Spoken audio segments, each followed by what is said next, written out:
For most NBA fans this year, the finals was probably very disappointing because it was not really competitive whatsoever, and that is really reflected in the series score, with the Boston Celtics destroying the Dallas Mavericks 4-1, and that really does reflect the way the series went overall, because it didn't look like the Mavericks were going to win really, even starting in game 1. They just did not look competitive whatsoever. So just jumping straight into the actual games. In the first game, the Celtics absolutely dominated this game. They came out, started scoring quickly, and it really put the Mavericks on the back foot. And with this, Luka and Kyrie kind of struggled, especially in that first quarter, because when Kristaps Porzingis came in, he just completely took over and absolutely destroyed the Dallas Mavericks. I think he got like 11 points, 3 blocks and like 4 or 5 rebounds just in the first quarter.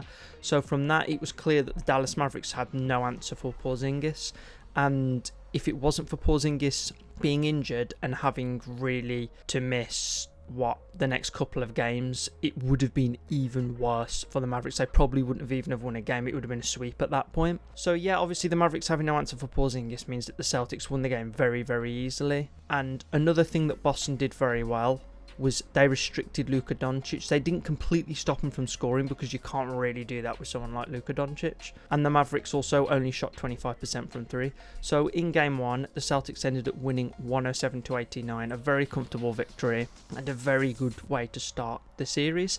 So game 2 and game 3 were quite similar, to be honest.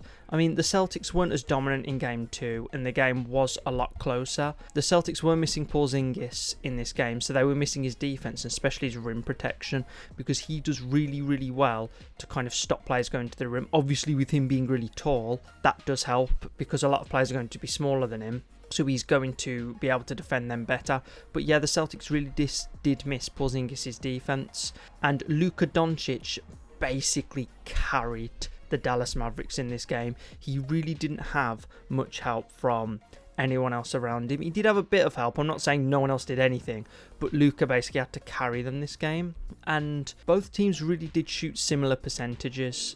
I think they were shooting around about 40% from the field, so it really wasn't that much of a difference in that aspect. However, the Boston Celtics did end up shooting better from the free throw line, so when you look at the Celtics winning 105-98, you can really see how the free throws had an effect on this game, and that probably gave the Boston Celtics the edge in the win. So moving on to game 3, like I said, it was kind of similar to game 2. The game was very, very close in the first half. I think they were more or less, well, they weren't literally level, but it was only like a couple of points in it. However, in the third quarter, the Boston Celtics really did start to pull away. I think the third quarter, the Celtics were like 35-19. It was insane how they just pulled away in the third quarter.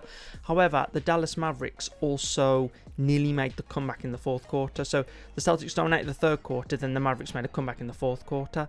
And for the first time in this series, Kyrie Irving turned up in this game, scoring 35 points. However, towards the end of the game, Luka Doncic was ejected, which for me is really what cost the Mavericks in this game. And personally, I do think that some of the fouls on Luka were a bit soft. And I'm also pretty sure that this was the first game that was in Dallas. So really, the Mavericks needed to win this game to get themselves kind of back in the series, because losing on your home court gives the other team full advantage. Like, they've got all the momentum in the world. And with the Boston Celtics in this game, Jason Tatum and Jaylen Brown completely took over the game, scoring 30 and 31 points respectively. So again, when you look at this and you see that the Boston Celtics won 106-99, it's just another really brilliant Celtics performance. I mean, in games 3 and 2, the Mavericks were kind of, I wouldn't say they were exactly matching the Celtics, but they were really going toe-to-toe with them and they were pushing them. But the Celtics managed to come away and win both of those games with a reminder they did not have Kristaps Porzingis. So the Celtics now winning the first 3 games of the series and taking a 3-0 lead. So moving on to game 4, a lot of people thought that this would be the game that just wraps up the series.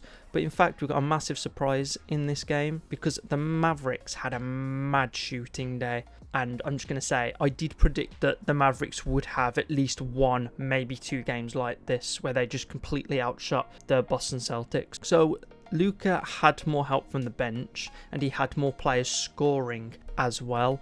So in this game, Luka, like I said, had a lot more help. His bench was scoring a lot more and the Mavericks just shot absolutely insanely.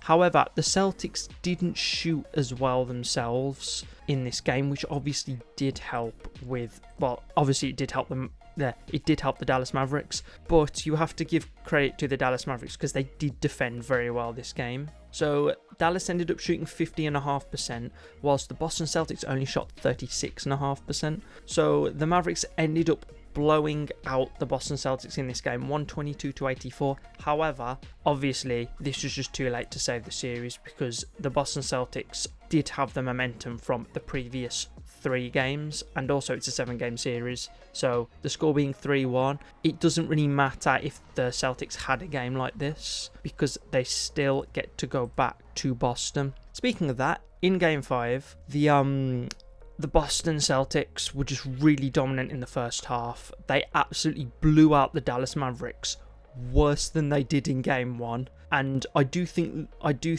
Porzingis did play in this game, but from what I can remember, he didn't have as much of an impact as he did in game 1.